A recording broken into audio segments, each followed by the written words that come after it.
কারো দোয়া কবুল করি না আমি কারো দোয়া কবুল করি না আপনি আমার কাছে কাঁদেন না অথচ মেরাজ কবুল করেছি কোরআন কবুল করেছি আপনি কানে উম্মতের কথা ভাবেন ও আমার হাবিবে প্যারে তবে আপনি যাদেরকে ভালোবাসেন আমি আল্লাহ তাদেরকে ভালোবাসি রাধানগরের ঝড় যুবকেরা ও আমার মা বোনেরা যারা বর্দাতে আছেন মা গল্প করবেন না একটু ঠান্ডা মাথায় বুঝুন নবী কত ভালোবাসি গো আমার আল্লাহ বললেন আমার ভাবি আমি ওয়াদা করে নিচ্ছি আমি ফোন করে নিচ্ছি কালকে আমাদের ময়দানে বিচার নিকাশের দিনে আপনার উম্মতিরা এরা যখন সিরাতের দ্বারা দাঁড়িয়ে যাবে ও আমার হাবিবে প্যারে চুলের মতো সরু হীরার মতো ধার 50,000 বছরের রাস্তা একবার যদি ইমানে আমানে কমজোর হয়ে যায় জাহান্নামের গর্তে পড়ে যাবে ও আমার হাবিবে প্যারে তবে আমি বলতে চাই ওই সিরাতের রাস্তাটি পার করার সময় আপনার গুনাহগার উম্মতি যাদের ভিতরে ঈমান থাকবে আপনাকে 100% ভালোবাসা দিবি আমি আল্লাহ বলে দিলাম ওই সমস্ত উম্মতির জন্য আমি আল্লাহ পাক এরকম দামি গুনাহ খতম করব আর গুনাহকে পিনে উঠে চুলের মতো সরু হীরার মতো ধার 50,000 বছরের রাস্তা এই সিরাতের রাস্তাটি তরিয়ার পেরিয়ে মুহূর্তের ভিতরে জান্নাতে চলে যাবে মহব্বত করে বলুন সুবহানাল্লাহ বুঝা গেছে এই ভালোবাসা কি প্রতিদান দেওয়া যাবে বাবা দেওয়া যাবে যতক্ষণ বিশ্ব নবীর দোয়া গ্রান্টেড না হচ্ছে ততক্ষণ নবী আমার বুড়াকে উঠলে নবী আমার বুড়াকে উঠেছে একজন ভাই বলতে পারে ও ভাইজান বিশ্ব নবী বুড়াকে উঠে সর্বপ্রথম কোন জায়গাতে যাবে এতগুলো মানুষ একটা ভাই বলুন মসজিদে আকসাতে যাবে ঠিক বলেছে মসজিদে আকসা সবাই আমার নবীর জন্য অপেক্ষা করছে না গো ইমামতির জায়গাটা খালি না ভর্তি আছে খালি আছে আদম নবী মনে করেছে আমি আদম সাফিউল্লাহ আছি ওই জায়গাটা মনে হয় আমি যেহেতু জায়গাটা সম্মানীয় জায়গা কিন্তু ইমামতির জায়গাতে যাওয়ার মতো পাওয়ার আদম নবীর আছে মুসা নবী মনে করেছে আমি কালিমুল্লাহ আছি ওটা মনে হয় আমারই হবে যাওয়ার মতো পাওয়ার আছে ঈসা নবী মনে করেছে আমি তো রুহুল্লাহ আছি ওটা মনে হয় আমারই হবে এক একজন এক এক রকম ভাবছে কিন্তু যাওয়ার মতো পাওয়ার কারণ কবি কি লিখছে দেখুন কবি কি লিখছে अक़साम सवारी जब पहुंची नबियों की जमात हाजिर थी अक़साम सवारी जब पहुंची नबियों की जमात हाजिर थी करनी को वदा रब को सजदा करनी को वदा रब को सजदा ए बस तो जमात खाड़ हुई ए शौबी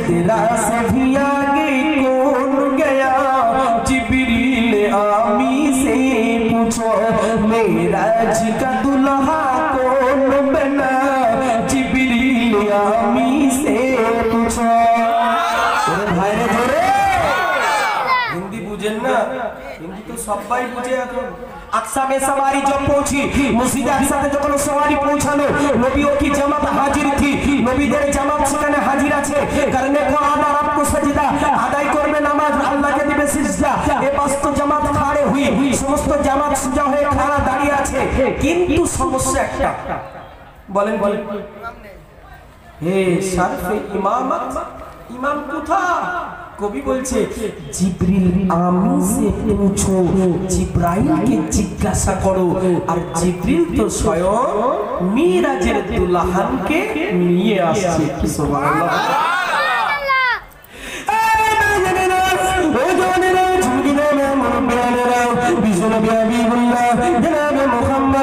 রাসূলুল্লাহ সাল্লাল্লাহু আলাইহি ওয়াসাল্লাম নবী আমার ইমামতি করলেন সকলের সাথে মুআলাকা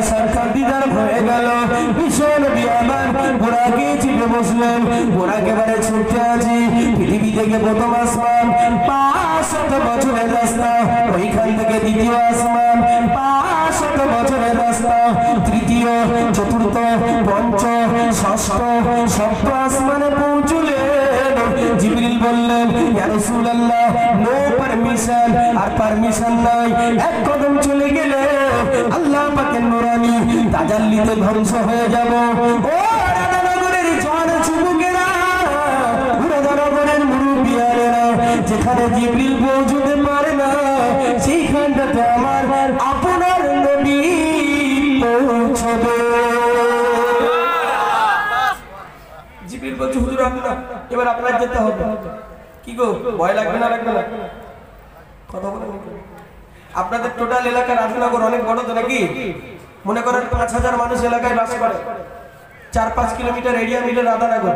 আচ্ছা ভাই, টোটাল কেউ বাড়িতে নেই, সব ময়দান ফাঁকা, শুধু আমার এই ভাইটা একা বাড়ি আছে। এর খেলা শুরু হয়ে যাবে না? খেলা শুরু হবে। কোথায় সাতটাবক আসমান, যেখানে একটা পিপিলিকা পর্যন্ত না, ও তো পিপিলিকার সাথে তো দেখাও করতে পারবে, কিন্তু না, তো নবী ভটকে যাওয়াটা স্বাভাবিক। আমার আল্লাহ বললেন, এই জিবরাইল, আমার নবী পাকের সাহসটা একটু জুগিয়ে দাও, আমার নবীর একটু সাহস জুগিয়ে দেওয়া হলো।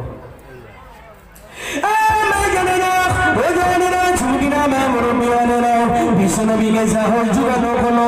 এবার একটি ঘোড়া এসেছে, এই ঘোড়াটির নাম হলো রফরফ। নবী আমার রফরফে উঠে গেলেন। এবার ঘোড়াটি ছুটতে আছি পৃথিবী থেকে সপ্ত আসমান পর্যন্ত যতটা রাস্তা, ওইখান থেকে ফারিস্তাদের প্রথম মঞ্জিল পর্যন্ত ততটা রাস্তা, দ্বিতীয় মঞ্জিল ততটা রাস্তা, তৃতীয়, চতুর্থ, পঞ্চম মঞ্জিলে পৌঁছলেন। একটি ঘোড়া আসলো, এই ঘোড়াটির নাম হলো নুরানি। বিশ্বনবী আমার নুরানিতে উঠে পড়লেন। ওইখান থেকে আল্লাহ পাকের নুরানি পর্দা, 70,000 পর্দা, এক পর্দা থেকে আরেক পর্দা, কতটা রাস্তা, পৃথিবী থেকে ফারিস্তাদের পঞ্চম মঞ্জিল পর্যন্ত যতটা রাস্তা, এক পর্দা থেকে আরেক পর্দা, ততটা রাস্তা। এইভাবে এক পর্দা, দু পর্দা, তিন পর্দা, চার পর্দা, এরকম করে 70,000 পর্দা ভেদ করে রাসূলুল্লাহ আমার আল্লাহ পাকের আরশ আজিমে পৌঁছলে।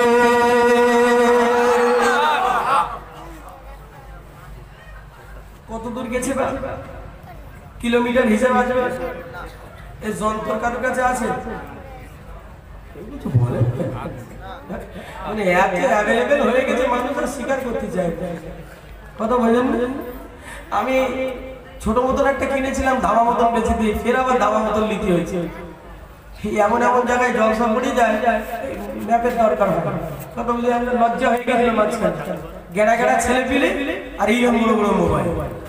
ঠিক কি না বাবা? আমার মনে আপনাদের রাগটা হয়েছে। একটা বাড়িতে ফ্যামিলি মেম্বার 6 জন, আর মোবাইল হলে 10টা, ছেলের দুটো, বাপের দুটো, মায়ের একটা। সংসারে কাজ বাজ করতে অত সময় নাই, দুটো জিনিস লাগে। মানে যে কটা মাথা তার চাইতে দুটো বেশি মোবাইল। বাবু ঠিক বলেছিল, সমাজ পুরো শেষ হয়ে গেছে, এই জন্য লজ্জায় আর বের করে না। কিন্তু এমন একটা সময় ছিল, ফোন আসেনি, অ্যালার্ম বেরিয়ে হ্যালো করতে করতে যাচ্ছে, লোকে বুঝুক আমার হাতে একটা মোবাইল আছে।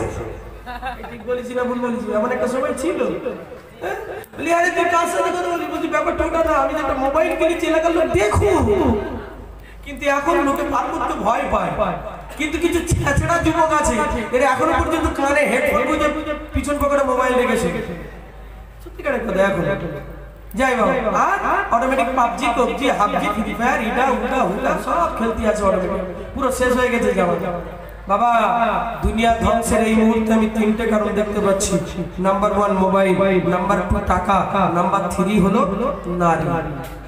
এই 3টে জিনিস আমি যেন দেখতে পাচ্ছি। দুনিয়াটা অধঃপতনে যাবার এই 3টা জিনিস। এই 3টারই আমার ব্যাখ্যা করলে অনেক সময়ের দাম, অনেকটা সময়ের দাবি। আমি যে জলসার যে লাইনটা গেছি, এই লাইনে আলোচনা করতে গেলে ওদিকে যাওয়া যাবে না। তবে একটা এক্সাম দেবো রে বাবা, একটা এক্সাম দেবো। আজকে সমাজটা শেষ হয়ে যাচ্ছে নারীদের জন্য। ঠিক বলেছি? হ্যাঁ, পুরো বেপর্দা হয়ে গেছে। বাপজি আমার অনুরোধ করব নারীদেরকে পর্দা করা, আর সমাজ শেষ হলো মোবাইলের জন্য। সব কথা বলবো না, তবে একটা কথা বলি, আগে মানুষ মিথ্যা বলতো না, এখন মানুষ অহরহ মিথ্যা বলে। এই যন্ত্রটা স্যার আপনাদের দিয়ে বললে বাড়ি যেতে পারবো না, এই জন্য আমার দিয়ে বলি। আমার আজকে এখানে রাধানগরে জলসা, মনে করেন জলসা কমিটি ফোন করেছে, ভাইজান 10টায় টাইম, আপনি কোথায় আছে, এখনো আসলেন না। বাবু আমি তো এখনো পর্যন্ত এই তোমাদের প্রায় কাছাকাছি এসে গেছি সোনপুরে, কিন্তু আমি তো সোনপুরে না রে ভাই, আমি তো তখন হারোয়া ব্রিজ পার হচ্ছি। ভদ্র মিথ্যা কথা বলতে পয়সা লেগেছে, কিন্তু আমার 2-4টে মুরব্বী দেখছি সাদা দাড়িওয়ালা। কি গো, সাদা দাড়িওয়ালা মুরব্বী তো?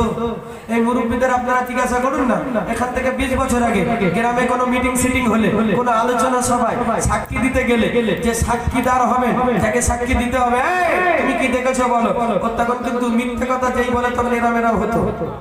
আবার হতো না মিথ্যে কথা বলতে গেলে আগে কাঠগাড়া, কিন্তু এখন আর ওরা হয় না। এখন ডাকছে বলছে, এই ছেলে কুদা আপু গাবতলায়, কিন্তু ওটা আসলে গাবতলায় না, ওটা আমতলায়। অতি সহজে মিথ্যা কথা বলার যন্ত্র। অনেকগুলো এক্সামের বিষয়ে দেওয়া যায়, কিন্তু আমি সবগুলো দিলে আমার সময় নষ্ট হবে। বাবাজি আর একটা জিনিস আছে, সেটা হলো টাকা। আমি একটা করে কথা বলে মেকআপ দিই। টাকা কি গো, যে গতকাল 10 টাকার মালিক ছিল আজকে 10 লক্ষ টাকার মালিক, তার অবস্থা ভালো না খারাপ? ভালো। তার 3 কিলোমিটার এলাকা গরম হবে না? কি গো ভাই, হবে তো নাকি? তাহলে ওর যদি 3 কিলোমিটার হয়, তাহলে ওর 6 কিলোমিটার এলাকা গরম হবে। মানে গতকাল 10 টাকা আছে 10 লক্ষ টাকা, এই গরমে গরমে লাইফটা শেষ হয়ে গেল। আর বললাম না, অনেক কথা, চলুন টুকটুক করে আলোচনা করি। বিশ্বনবী কোথায় পৌঁছলেন বাবু? আল্লাহর আরশে আজিমে পৌঁছলেন। আল্লাহু আকবার। বিশ্বনবী হাবিবুল্লাহ জনাব মুহাম্মদ রাসূলুল্লাহ সাল্লাল্লাহু আলাইহি ওয়াসাল্লাম নবী আমার আরশে আজিমে পৌঁছলেন।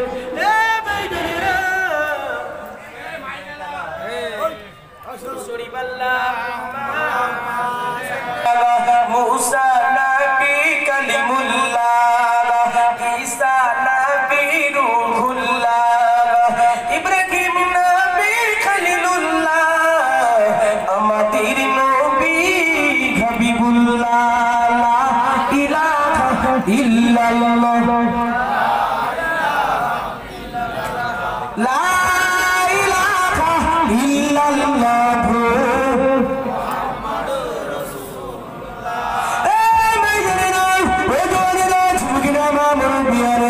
বিশ্বনবী হাবিবুল্লাহ জনাব মুহাম্মদ রাসূলুল্লাহ নবী আমার আরশে আজিমে পৌঁছলেন। আমার আল্লাহ পাক আমার নবীকে জানালেন, মারহাবা মারহাবা মারহাবা ইয়া মুস্তাফা, মারহাবা ইয়া হাবিবুল্লাহ। আমার নবীকে স্বাগতম জানালেন। বিশ্বনবী খুশিতে বাগেবাগ আল্লাহ পাকের আরশে আজিম দিকে নবী আমার খুশি হয়ে গেলেন। আমার আল্লাহ বললেন, ও আমার হাবিবে প্যারা, লক্ষ লক্ষ লক্ষ লক্ষ বছর ধরে আমার আরশে আজিম এমনি করে এখনো পর্যন্ত উদ্বোধন করি নাই গো। ও আমার হাবিবে প্যারা, আমার আরশে আজিম আপনারা অপেক্ষা করছে গো। এলাকায় কোনো হসপিটাল উদ্বোধন হবে, এমপি আসবে, এমএলএ আসবে, সিএম আসবে, পিএম আসবে, আমার আল্লাহ বলে আমার আরশটা উদ্বোধন করবে আমার হাবিবুল্লাহ। জোরে বলুন সুবহানাল্লাহ। আল্লাহ নবী আমার আল্লাহ পাকের আরশের ভিতরে প্রবেশ করবেন। বিশ্বনবী জুতা খুলতে লেগেছেন। আমার নবী কত আখলাকি, আমার নবী কত আদাবি, এত সুন্দর জায়গায় ঢুকবে, নবী আমার জুতা খুলতে লেগেছে।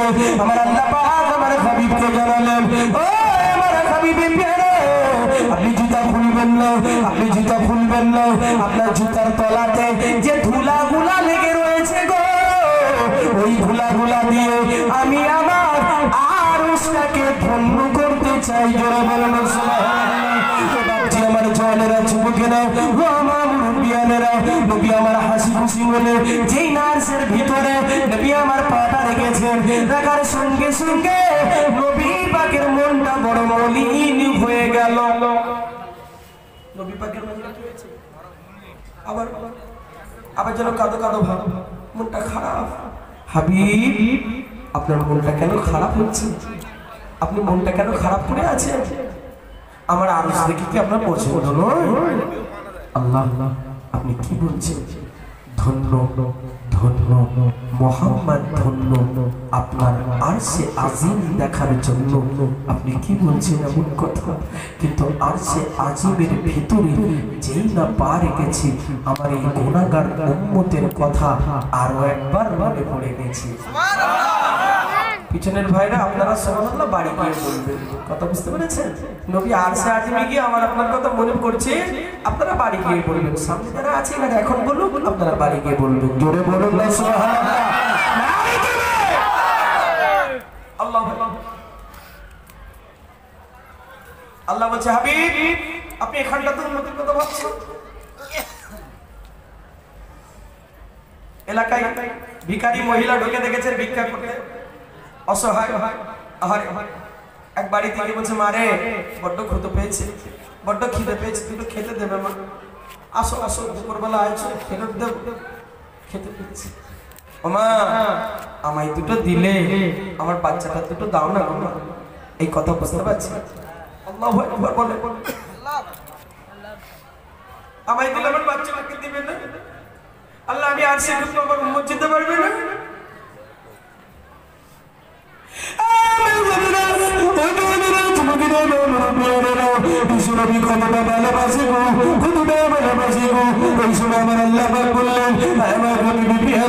আপনি কি বলতে চান পরিষ্কার করে বলুন। ওই সময় আমার নবী জানালেন, আল্লাহ আমি বলতে চাই আমি আপনাকে দেখব, ইতিহাসের পাতায় লিখা পাবি, সবাই আমাকে সেলুট করবি, মারহাবা জানাবি, কত ইজ্জত কত তাজিম করবি। আল্লাহ পাক আমি বলতে চাই আমি আপনাকে দেখব, কিন্তু আমার গুনাহগার উম্মতিরা এরা কি কখনো আপনাকে দেখতে পাবে না?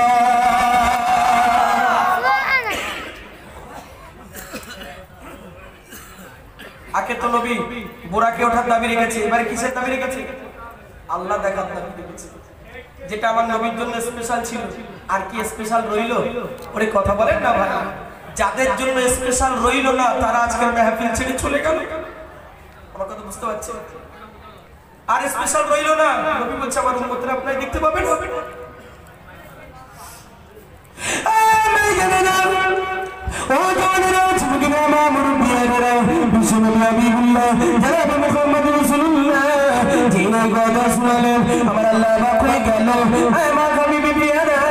আপনি কি বলতে চান? আল্লাহ দাবি রেখেছি, ওরা দাঁড়া করে জওয়ানেরা, ওরা দাঁড়া করে যুবকেরা, একটু ঠান্ডা মাথায় বুঝুন। আমি বলতে চাই একবার আমার কথার জবাবটুকু দিবেন। নূহ নবী কওমের জন্য বদদুয়া চেয়েছিল, চাইনি? শুনছেন না? গল্প করছেন? নূহ নবী কওমের জন্য বদদুয়া চেয়েছিল, চাইনি? চেয়েছে। ইব্রাহিম নবী কওমের জন্য বদদুয়া চেয়েছে, লূত নবী কওমের জন্য বদদুয়া চেয়েছে, নূহ নবী কওমের জন্য বদদুয়া চেয়েছে। এমনি করে অন্যান্য নবীরা কওমের জন্য প্রয়োজন তারা বদদুয়া চেয়েছে। কিন্তু একবার কি বলতে পারে আমার আপনার নবী তার উম্মতের জন্য কখনো কি বদদুয়া চেয়েছিল কি? উহুদের যুদ্ধের সময় ইবনে কিমিয়া যখন আমার নবীর দিকে পাথর ছুঁড়ে মারল, দমদাম মোবারক 2 খানা, বতন্তরিত 4 খানা, তার নবী শহীদ হয়ে গেছে। নবীকে সাহাবীরা সঙ্গে আলো করে নিয়ে পাহাড়ের পাড়ে বসে তুলেছে, সাহাবীরা তুলেছে, নবী বেহুশ হয়ে গেল। হযরত জিবরিল এলেন, জিবরিল এসে বলছে, হুজুর একটুখানি পাওয়ার দিন, শক্তি দিন, একটুখানি হুকুম দিন। উহুদের পাহাড়টাকে উঁচু করে নেব, আর ওদের উপরে চাপিয়ে দেব। আমার নবী বলেছিলেন,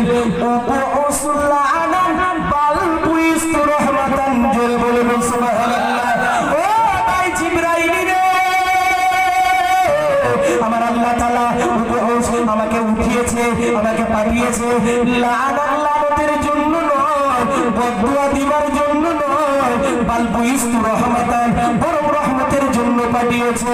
ও ভাই জিবরাইল রে, এদের জন্য বদদুয়া করা যাবে না। এরা যে আমার উম্মত, এরা আমায় চিনে না। দোয়া করো আল্লাহর কাছে এরা যেন চিনে, এদের ছেলেরা চিনে, তাদের ছেলেরা চিনে। আমার নবী পাক বদদুয়া করলেন না, বরং নবী পাক তাদেরকে হিদায়াতের দোয়া করলেন। জোরে বলুন।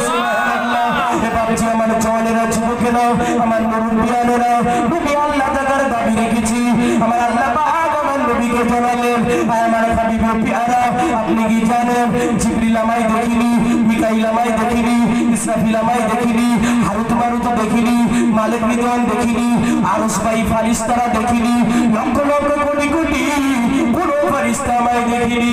ও আমার নবী রে, কেউ আমাকে দেখে নাই, দেখে না। সর্বপ্রথম কেউ যদি আমায় দেখে, আপনি আমায় দেখবেন, আপনি আমায় দেখবেন। এর আগে কোনো দৃষ্টি দেখে না, এর আগে কোনো সৃষ্টি দেখে না, কারণ ক্ষমতা নয়। আপনি আমায় দেখবেন, এখানে উম্মতের কথা ভাবছেন। আমি আল্লাহ অবাক হয়ে গেলাম।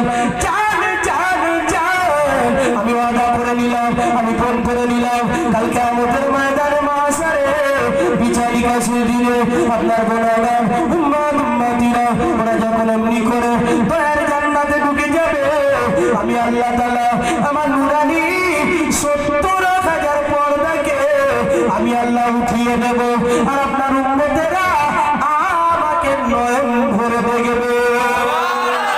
জোরে হলো না বাবা, বাপ বেটা মিলেমিশে হবে না।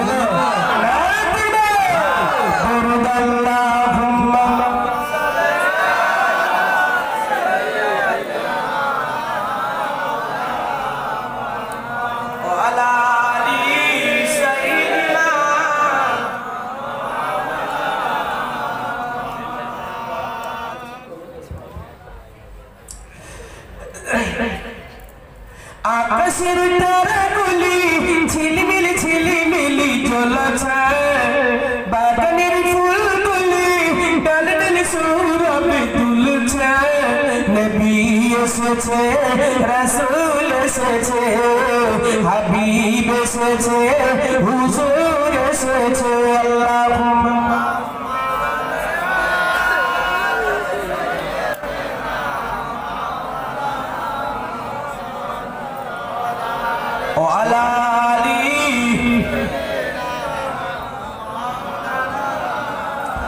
আরব দেশে কাবার পাশে মানবের সেরা মানব এসেছে। একটু সুবহানাল্লাহ।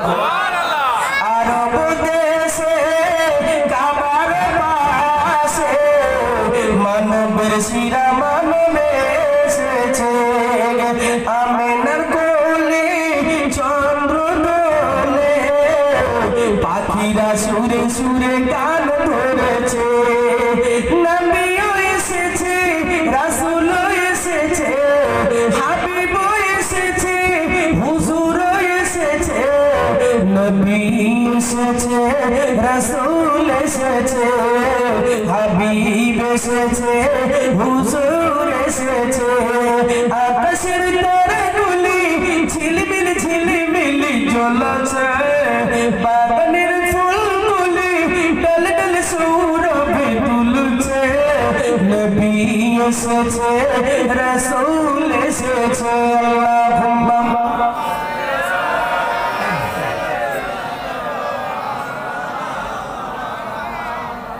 ওয়া আলা আলি সাইয়্যিদিনা।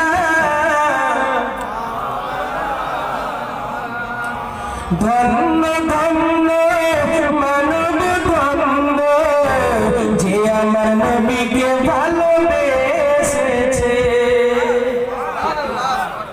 সে কি ধন্য নয় যে আমার নবীকে ভালোবেসেছে? কবি লিখছে, ধন্য ধন্য মানব ধন্য, যে আমার নবীকে ভালোবেসেছি। হারাম হারাম তুঝকো হারাম, ওই জান্নাতে যার নাম লিখেছি। হৃদয় আকাশে নবীও এসেছে, প্রেমের পরশে রাসূলও এসেছে। নবী এসেছে, রাসূল এসেছে, হাবিব এসেছে, হুজুর এসেছে। আকাশের তারাগুলি ঝিলমিল ঝিলমিলি জ্বলছে, বাগানের ফুলগুলি ডাল ডাল সৌরভে দুলছে। নবী এসেছে, রাসূল এসেছে। আল্লাহুম্মা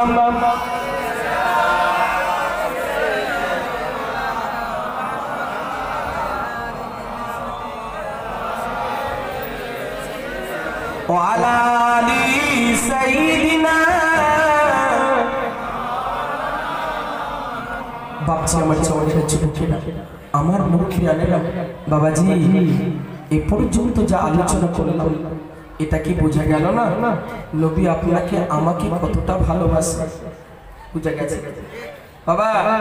একটু হিসাব করে অঙ্ক করে দেখুন, নবী আমাকে আপনাকে ভালোবাসে না 100%, আর আমি আপনি নবীকে দিয়েছি হয়তো বা 0%, ঠিক কি? এই 0% ভালোবাসা নিয়ে যদি কিয়ামতের দিনে উঠি কোনো কাজে আসবে বাবা? অনুরোধ রইল এই ভালোবাসার রেঞ্জটাকে একটু বাড়াও, ভালোবাসার রেঞ্জটাকে একটু বাড়াও। 63 বছরের হায়াতুস জিন্দেগি, 23 বছরের দাওয়াতুস জিন্দেগিতে বিশ্বনবী আমাকে আপনাকে ভালোবেসেছেন। জীবনের শুরুতে নবী আমাকে আপনাকে ভালোবেসেছেন, ইন্তেকালের শেষ মুহূর্তে ভালোবাসার প্রমাণ দিয়েছে। আবার কিয়ামতের দিন ভেবে নবী আমার ঠান্ডা হবে, ঠিক না? এই নবীর জন্য কি আজকে 2 ঘন্টা সময় এখানে দেওয়া গেল না কিছু লোকের? এই নবীর জন্য কি আজকে শেষ টাইম পর্যন্ত সময় দেওয়া গেল না? এই ভালোবাসা নবী।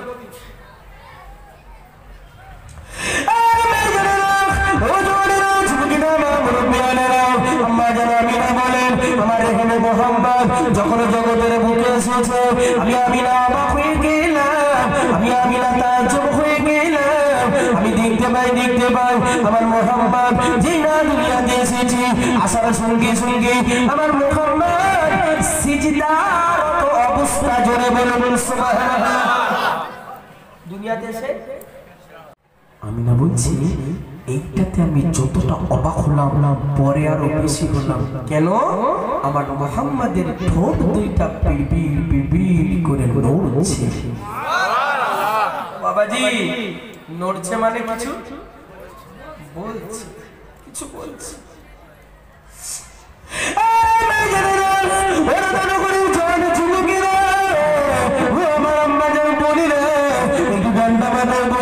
বিশ্বনবী ঠোঁট দুইটা বিড়বিড় করে নড়তেছে।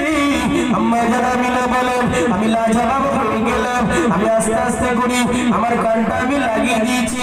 আমি মনে করলাম ওর মায়ের কথা বলবে, ওর বাবার কথা বলবে, ওর দাদুর কথা বলবে, কিন্তু বললো না। আমার মুহাম্মদ বলতে আছে আলহামদুলিল্লাহ, মুহাম্মদ করে বলুন সুবহানাল্লাহ। আমার নবী পাক জগতের বুকে এসে সর্বপ্রথম আল্লাহকে প্রশংসা করেছে, আর একবার বলুন সুবহানাল্লাহ। আম্মা জান আমিনা কানটাকে সরিয়ে নিয়েছি। আম্মা জান আমিনা বলে আমি দেখতে পাই আমার মুহাম্মাদের ঠোঁট দুইটা তৃতীয়বারের জন্য আবার নড়তে আছে। তার মানে কিছু বলছে, আবার কিছু বলছে। তো প্রথমে আল্লাহর নাম নিয়েছে, তারপরে কার নাম নিবে? নিশ্চয় মায়ের নাম নিবে। বাবাজি আমরা কেউ হলে প্রথমে আল্লাহর নাম নিব, তারপর নবীর নাম, তারপর মায়ের নাম। আর নবী হলে প্রথমে আল্লাহর নাম নিবে, আর নবীর নাম তো নবীর নিজের নেবার দরকার নেই, তাহলে নেবে কার? মায়ের নাম নেবে। এটা তো হিসাব বুঝে। আম্মা জান আমিনা বলছে এবারে মনে আমার নামটা বলল, আমার কলিজাতে ছিল যে আমার নাম।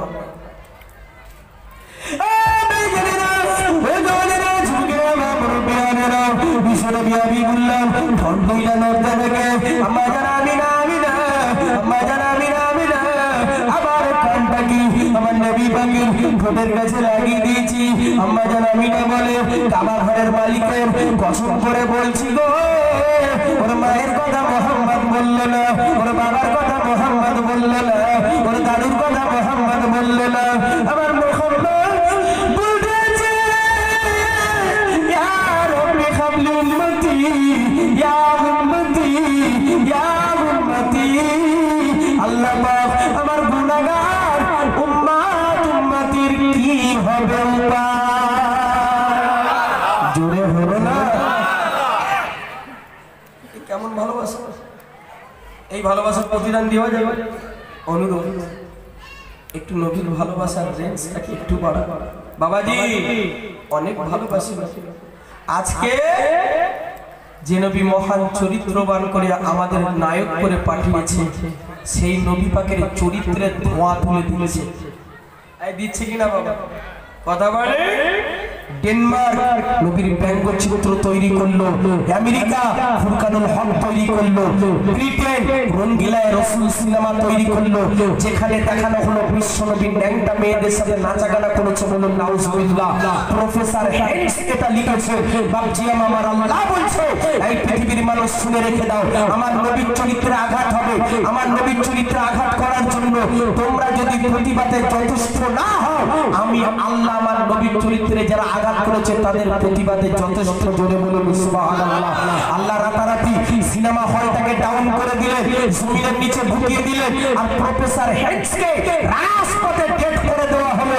আর এমনি করে ব্রিটেনের এনসাইক্লোপিডিয়া অফ ব্রিটেনিকা গ্রন্থে লেখা হলো, of all the religious personalities of the world Muhammad সাল্লাল্লাহু আলাইহি ওয়াসাল্লাম ওয়াজ দ্য মোস্ট সাকসেসফুল। গোটা ওয়ার্ল্ডের ভিতরে সাকসেসফুল মহামানব আব্দুল্লাহর বেটা মুহাম্মদ। এত জোরে বলো। সেই নবীর চরিত্র কবে আল্লাহ ভালো যে নবীর চরিত্রে কোন বিশ্ব নবী আমি বললাম জনাবে মুহাম্মদ রাসূলুল্লাহ সাল্লাল্লাহু আলাইহি ওয়াসাল্লাম নবী আমার কিয়ামতের দিন সিদ্দিক আকবর আবু বকরকে ডাক দিবেন, হে বাবা আবু বকর, এদিকে এসো বাবা, এদিকে এসো বাবা, মিশানের দাড়ি পাল্লা এইখানটায় দাঁড়িয়ে যাও, দাঁড়িয়ে যাও, এইখানটায় দাঁড়িয়ে যাও, দাঁড়িয়ে যাও, এইখান থেকে তুমি নড়বে না। কেন ইয়া রাসূলুল্লাহ, আমি এইখানটাতে দাঁড়াবো? বুঝতে পারছেন আপনারা? আবু বকর তুমি এখান থেকে তুমি যেন নড়বে না। কেন কেন হুজুর এখানে দাঁড়াবো? এই আবু বকর আমার উম্মত হবে, গুনাহগার, এদের এত গুনাহ হবে, এদের নেকির পাল্লাটা যদি হালকা হয়ে যায়, এদের ভিতরে যদি ঈমান থাকে, আর আমি মুহাম্মদ আমার ভালোবাসা থাকে, আমি মুহাম্মদ বলছি, আমার নামটা লিখে আমার উম্মতের নেকির পাল্লাতে চাপিয়ে দেবে, ওর নেকির পাল্লাটা ভারী হয়ে যাবে, আর দয়ার জান্নাতে ঢুকে যাবে। জোরে বললেন না? আবু বকর তুমি এইখানটায় দাঁড়াও, নড়বে না। কেন? আমি নবী খুব ব্যস্ত থাকব। কি গো, আজকের এই জলসা যারা দেখছেন, এই কমিটিটা সব আজকে ব্যস্ত আছেন না? নিশ্চয় আমার এই ভাইজান মাদ্রাসা পরিচালিত, মসজিদ পরিচালিত দুই কমিটির ভিতরে সেক্রেটারি আছে, সভাপতি আছে, ক্যাশিয়ার আছে, কিন্তু হেড অফ দ্য ডিপার্টমেন্ট যিনি আছেন তিনি হলেন সেক্রেটারি। হ্যাঁ বাবাজি ঠিক বলছি তো? এই সেক্রেটারির কাছে খোঁজ খবর নিয়ে দেখেন, গোটা 2-3 দিন খুব ব্যস্ত, বাড়িতে গোটা কুটুম এসেছে, নিজেও মনে হয় যাবে। ঠিক বলছি না? বলছি কত পরিশ্রম। কেন? উনি খুব ব্যস্ততার ভিতরে, তার কারণ উনি বলছেন, এই ছেলে শোনো, তোমরা এই ঘরটাই থাকবে, এখানে আলেমদের রাখা হবে, এইখানটা তাদের তদারক করবে, তোমার দায়িত্ব এইখানে। এই ছেলে শোনো, এইখানে মসজিদে যারা আসবে নামাজ পড়তে, ওরা ওইখানে উঁচু করবে, ওদের হাতে গামছা দিবে, ওদের পরিষেবার ত্রুটি না হয়। এই ছেলে শোনো, এখানে আলেমদের খেদমত করতে হবে, তুমি নাস্তার এখানে থাকবে। এই ছেলে শোনো, এইখানটা এমনি করে মহিলারা ঘুরঘুরি করবে, এইখানটায় না করতে পারে, তোমরা এইখানটায় দাঁড়াবে। এই ছেলে শোনো, আমার আজকের মাঝরাতে অনেক মেহমান আসবে, কোনো মেহমানের ত্রুটি না হয়, তোমরা গেটের ওখানে দাঁড়িয়ে থাকবে, সবাইকে ভিতরে ঢোকাবে, কারণ অসুবিধা সুবিধা হলে আমাকে বলবে। এই চতুর্দিকে যে লোকজন সব খাড়া করে দিচ্ছেন, এর মানে কি মেহমানদের কোনো কথা বলে না কেন বাবা? ত্রুটি না হয়। এই তো একটা ছোট জলসা চালাতে গিয়ে যদি আমার ভাইরা এত পেরেশানে পড়ে যান, 2-3 দিন যদি ঘুম ভালো না হয়, তাহলে পৃথিবীর শুরু থেকে শেষ পর্যন্ত যত লোকজন আসবেন সকলের নায়ক আমার রাসূলুল্লাহ হবেন কিয়ামতের দিন। তাহলে বুঝুন তিনি কত ব্যস্ত। তুমি এইখানটায় দাঁড়াও, কিন্তু লক্ষ্য একটা, আবু বকর খেয়াল রেখো আমার উম্মতের কোনো দিক দিয়ে কোনো ক্ষতি না হয়। সেই উম্মত নবীকে ভুলে গেছে।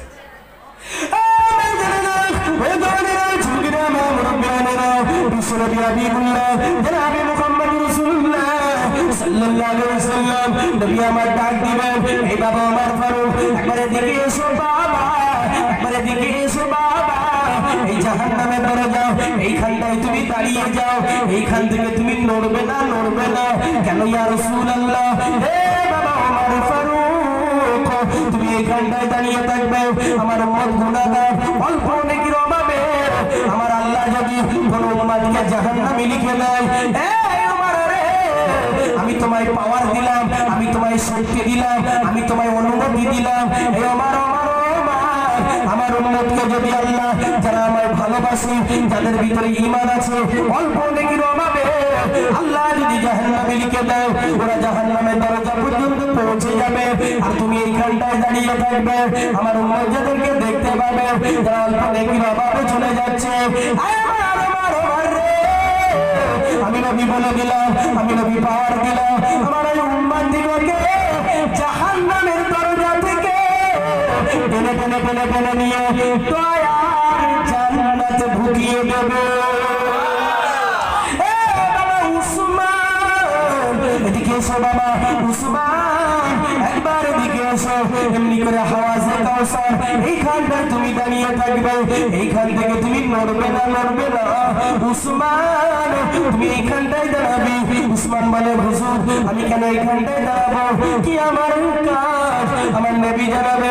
এই উসমান আমি দৌড়াদৌড়ি করবো, আমি ছুপি করবো, একবার মিশানের পাল্লার সামনে, একবার সিরাতের ধারে, একবার হাওয়াজে কাউসারের ধারে, একবার জাহান্নামের দরজার সামনে, একবার আরশে আজিমের নিচে, একবার এদিকে ওদিকে আমি ছুটি করবো। উসমান তুমি এইখানটায় দাঁড়িয়ে থাকবে কেন ইয়া রাসূলুল্লাহ? উসমান আল্লাহ পাক রব্বুল আলামিন সূর্যের আরো 11টা মুখ খুলে দিবে, সূর্য অনেক নিচে চলে আসবে, আমার উম্মত পিপাসায় কলিজা ফেটে যাবে। উসমান আমার উম্মতেরা পিপাসায় কলিজাটা ফেটে যাবে রে উসমান, ওরা পানি পানি করবে। এই উসমান তবে শুনে রেখো, আদম নবী পানি পাবে না, মুসা নবী পানি পাবে না, ঈসা নবী পানি পাবে না, ইব্রাহিম নবী পানি পাবে না, কোন নবী পানি পাবে না, তাদের উম্মত পানি পাবে না, যতক্ষণ না পর্যন্ত এই সমস্ত গুনাহগার উম্মতি যতক্ষণ পানি পান না করবে, কোন নবী কোন উম্মত পানি পান করবে না। জোরে হবে না, পিছনের ভাইরা ছিললে মিললে হয় না। এই নবীকে একটু ভালোবাসে, একটু ভালোবাসার রেঞ্জটা বাবা ভুলে যাবেন।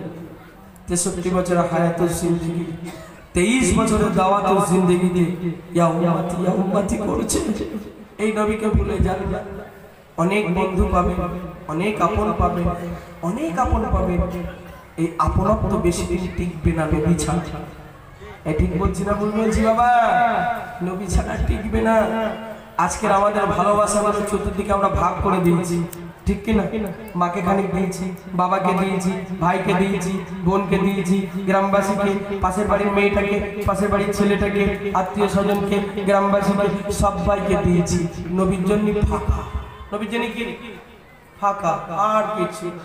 বাবা মাকে ভালোবাসতে হবে, তার একটা নিয়ম কানুন আছে। বাবাকে ভালোবাসতে হবে, তার একটা নিয়মের মধ্যে আছে। ভাইকে ভালোবাসতে হবে, স্ত্রীকে ভালোবাসতে হবে, ছেলে মেয়েকে ভালোবাসতে হবে, এর একটা নিয়ম কানুন আছে। গ্রামবাসীকে ভালোবাসতে হবে, এর একটা পরিমাপ আছে। কিন্তু নবী পাকের ভালোবাসার কোনো পরিমাপ নেই। জোরে বললেন এমন ভালোবাসতে হবে আমার নবীকে। অনুরোধ, নবীকে ভালোবাসো। জওয়ানেরা, যুবকেরা, নবীকে কতটা ভালোবাসতে হবে গো বাবা? তো বলতে পারেন? জানের থেকে বেশি ভালোবাসতে হবে।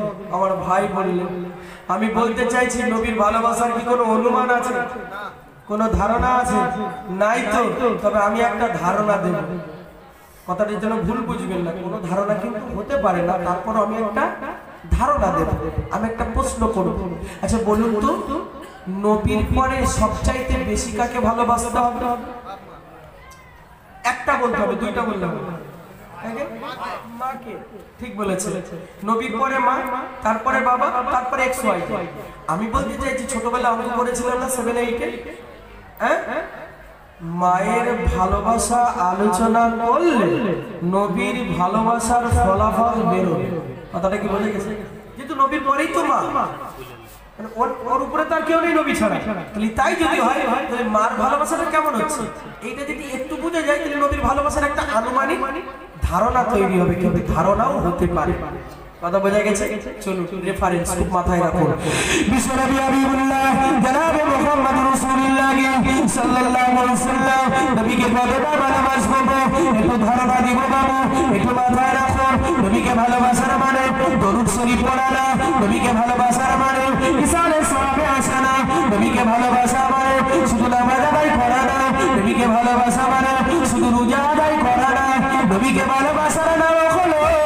নবীর জীবনে ঘটে যাওয়া নবী পাকের সুন্নাতগুলিকে বাস্তব জীবনে প্রতিষ্ঠিত করা, এইটা হলো নবীর ভালোবাসা, ঠিক কিনা?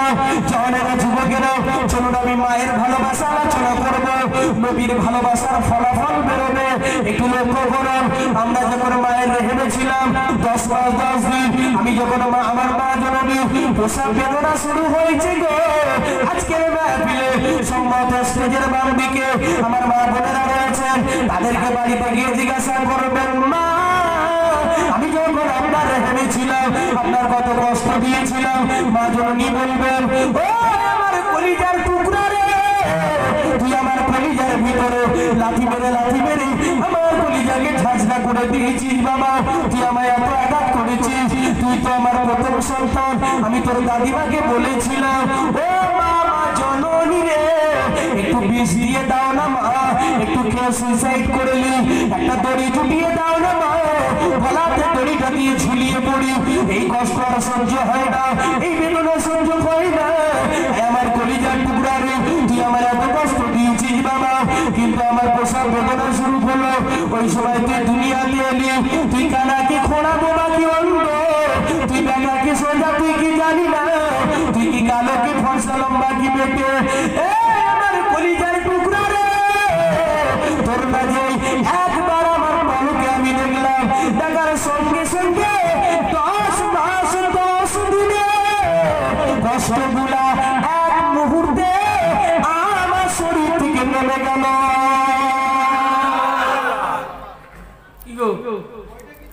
আমার চেহারাটা একটু কালো মতন বলুন, আমি তো কালো রে ভাই, বেলা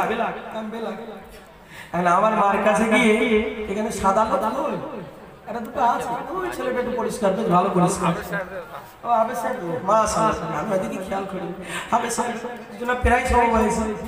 এখন আমি তো বেলা আর উনি হয় ভাই, ওনাকে নিয়ে গিয়ে আমার মাকে বলবেন, হ্যাঁ আপনি এই ছেলেটা নেন, আপনার ওই ছেলেটা তো কালো নেবে নাকি? ওনার দুটো ঠ্যাং আছে, মনে করুন আমার একটা নেই, হ্যাঁ মাকে গিয়ে বলুন ভাই না দুটো ঠ্যাং আছে আর ওনার একটা নেই, ওটাকে ছেড়ে দাও না, এই দুটো ঠ্যাংওয়ালা ছেলেটাকে নিয়ে নেবে নাকি? বাবা রে, তুই কত কষ্ট দিয়েছিস, কিন্তু তোর চেহারাটা দেখেছি না, দেখার সঙ্গে সঙ্গে আমার 10 মাস 10 দিনের কষ্টটা এক মুহূর্তে লেগে গেছে, এক মুহূর্তে দেরি হয়। সেই মা জননী সে মাকে কষ্ট দিত, ওসব কথা বলবো না, সময় খাবে, আমি শুধু আমার লাইনটাকে বোঝাতে চাই।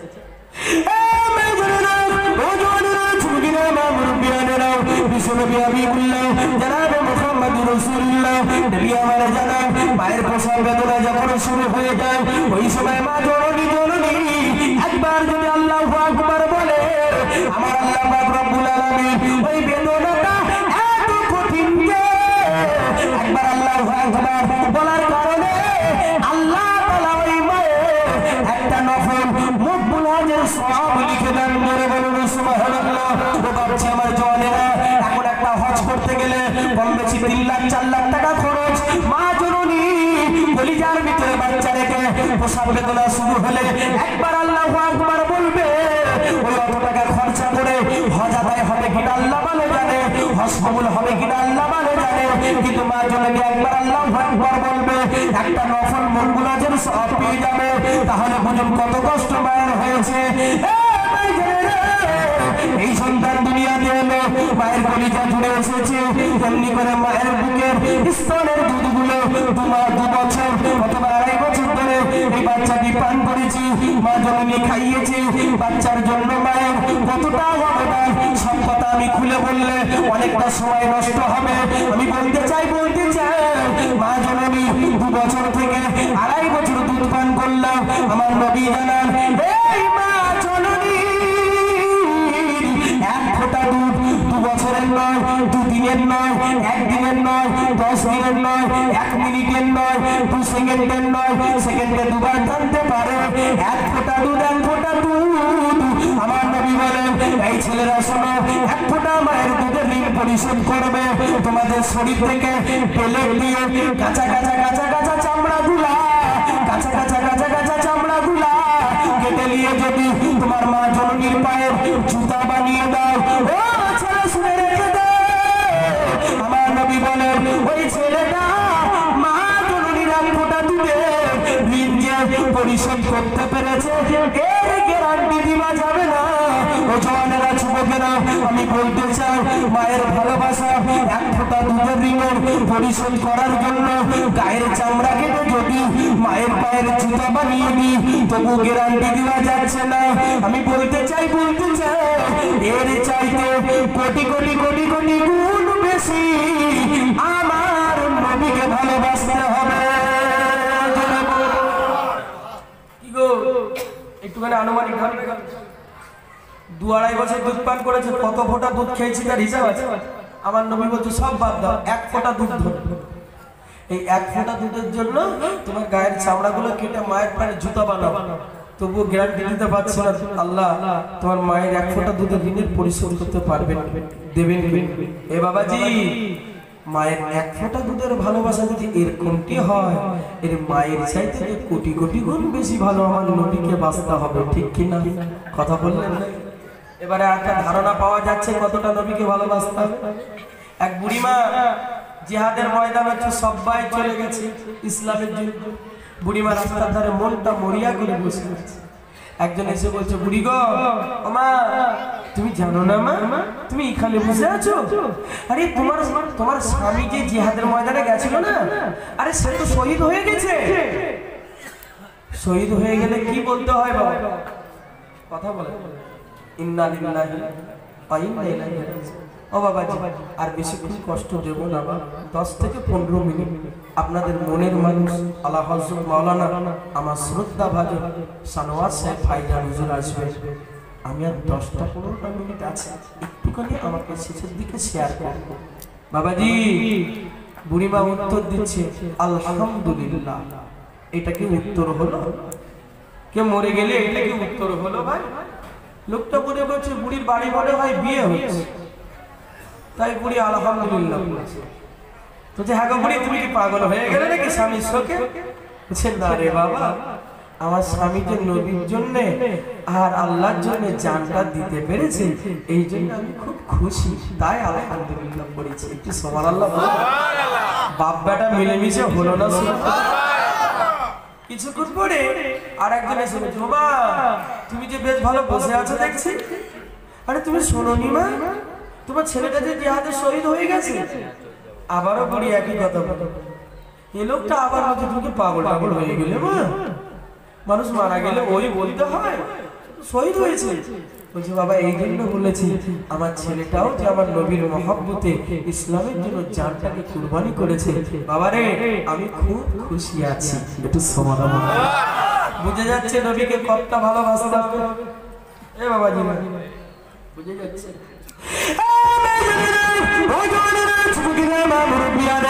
আমি একদম শেষের দিকে এসে গেছি, আপনাদের কষ্ট দিব না।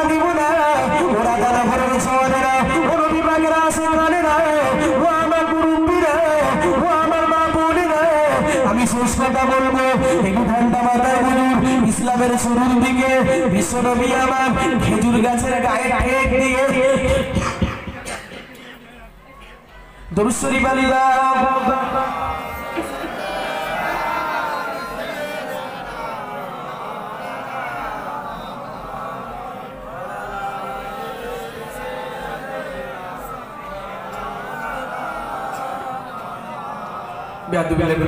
এত পরিমাণে সর্দি অ্যাটাক করেছে, মনের উপরে প্রেসার দিয়ে ওয়াচ করছে, কিন্তু কিছু করার নেই। খুব দ্রুত চিল্লালে খট করে বেরিয়ে যাচ্ছে, বেরিয়ে আসছে। মানে এখনকার জলসাগুলো তো ঠান্ডা গরমের জলসা, একটা জলসা ছেড়ে আরেকটা জলসাতে যেতে গাটা ঘেমে থাকে, আর ঘামা অবস্থায় তো পোশাক চেঞ্জ করা অনেক সময় এরকম হয়ে ওঠে না, আর ওইটা বসে ব্যাস খেলা শুরু হয়ে যায়। এই জন্য একটু নিষ্ঠা বললাম। বিশ্বনবী আমার ইসলামের শুরুয়াতের দিকে একটা খেজুর গাছের গায়ে ঠেক দিয়ে রাসূল আমার খুতবা দিতে। একজন ভাই বলতে পারেন আমি একটু খুশি হবো, খেজুর গাছের নাম কি? ঠিক বলেছে আপনার? ঠিকঠাক বলছেন? ঠিক আছে, চলো। উস্তুনে হান্নানা নাম দিয়েছেন। কি নাম দিয়েছেন? উস্তুনে হান্নানা। ওর গায়ে ঠেক দিয়ে নবী খুতবা। আবার যখন মদিনা মসজিদে নববী তৈরি হয়ে গেছে, আর কি উস্তুনে হান্নানার প্রয়োজন আছে? নবী আবার মসজিদে গিয়ে খুতবা দিচ্ছে। এই মসজিদ আমাদের এলাকায় যত আছে 1 তারিখে তো খোলা চলছে। এখন ধরো ডাইরেক্ট আমরা পাকাপোক্ত একেবারে পাথর না বসিয়ে মসজিদে উঠবো না, এরকম একটা। কিন্তু এক সময় গেছে খড়ের চাল ছিল, চালের মাথায় কি পাচ্ছি, হ্যাঁ, ইটের উপর দাঁড়িয়ে খুতবা দিতে হতো, এরকমটা গেছে না? সেই পিছনের কথা ভুলে গেলে আর ওইখানটায় দাঁড়িয়ে গেলে আর পিছনের কথা মনে থাকে।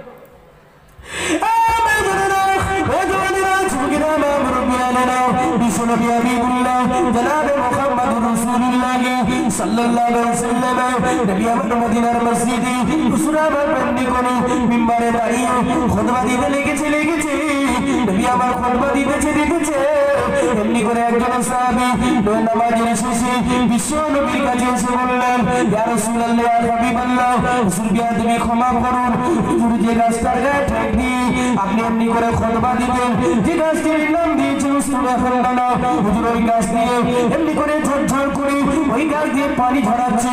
বিশ্ব নবী আমার বললেন, এখন তো খেজুর গাছের রসের সময় নয়।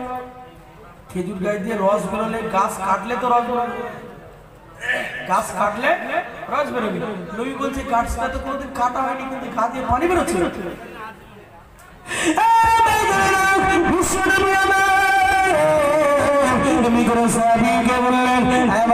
তুমি কি ভালো করে দেখেছ?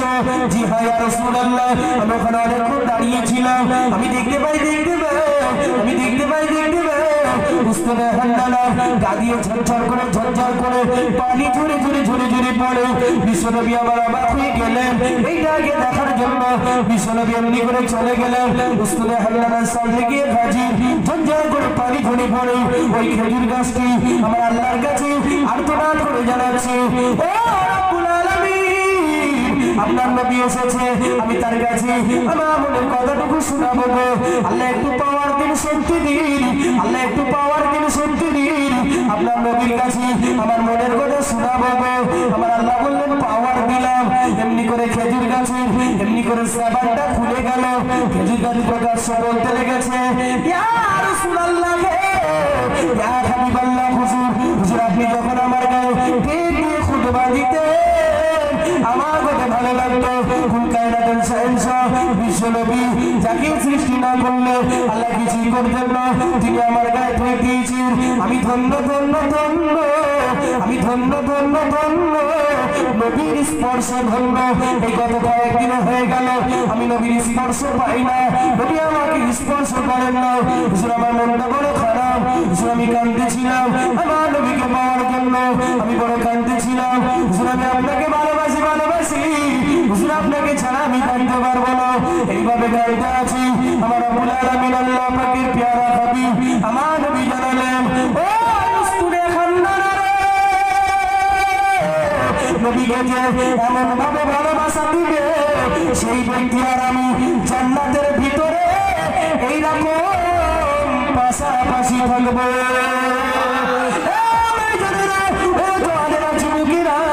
কিন্তু জান্নাত তো উদ্ভিদের জন্য নয়, জান্নাত তো পশু পাখির জন্য নয়, জান্নাত তো মৎস্যজীবীর জন্য নয়, জান্নাত তো শুধু মানুষ আর জিনের জন্য।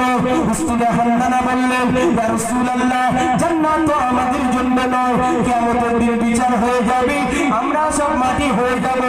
ওই সময় আমার নবী জানালেন, ও উসতুনে খান্দানা রে, আমি আল্লাহর কাছে দাবি করব, কাল কিয়ামতের ময়দানে বিচার নিকাশের পরে সবাই যখন জান্নাতে চলে যাবে, ওই জান্নাতের ভিতরে দাঁড়িয়ে আমার মহব্বতের উম্মতিদের সাথে আমি খোঁজ গল্প সল্প করব। ওই সময়ে আমি যার গায়ে ঠেক দিয়ে গল্প সল্প করব, ওই জায়গাটার নাম হবে উসতুনে খান্দানা। সুবহানাল্লাহ, কি ভাইরাস জোরে হবে না, আরো জোরে হয় না। সে ব্যক্তি নবীকে ভালোবাসে জান্নাতে চলে যাবে, আর যাদের জন্য জান্নাত লিখে রেখেছে ওরা যদি নবীকে ভালো না বাসে জান্নাতে না যেতে পারে, আমাদের মতো কপাল ফাটা কি জগতে আর আছে নাকি? জান্নাত নয় তো সে যদি নবীকে ভালোবেসে যেতে পারে আর আমার আপনার জন্য জান্নাত, আমি আপনি যদি না যেতে পারি তাহলে হিসাব করে বোঝা গেল না ওর চাইতে আমরা খারাপ। ও জওয়ানেরা, ও যুবকেরা, ও আমার মুরব্বিয়ানেরা, আর আমি আপনাদের বেশিক্ষণ কষ্ট দিব না বাবা, তবে মনে রাখবেন নবীকে ভালোবাসতে হবে। বাবাজি, আমি শুরু থেকে কিন্তু আমার রাস্তা ক্রস করেছি। শুরু থেকে আমি কোনো ব্যাক সাইডে যাইনি। কেন? আজকের মাহফিলে আমি যে উঠেছি দেখলাম ঢল নেমে গেল শ্রোতা। আসার জন্য নয়, নামার জন্য। একটু মাথাটা খারাপ হয়ে গেছে, পেশাব লাগে, 2 জনের লাগে, 10 জনের লাগে, 12 জনের লাগে, তাই বলে একসাথে তো 70 জনের লাগে। নবীর মাহফিলে তুমি খামাখা আসবা, খামাখা চলে যাবে, এটা কি নবীর মাহফিলের ইজ্জত? নবী যখন কোরআন পড়তেন, দিনের কথা বলতেন, সাহাবীরা এমন করে শুনতো, পাখিগুলো টিলা মনে করে, ঢিলা মনে করে মাথার উপর বসে যেত। কথা বোঝেন না? আজকে আলোচনার কদর নেই তো শ্রোতার কদর কি করে থাকবে? সমস্যা তো রয়ে গেছে। বা অনুরোধ, নবীর মাহফিলকে কখনো বেইজ্জতি করবেন না। আপনি টোটাল আসতে পারলেন না, আলাদা জিনিস।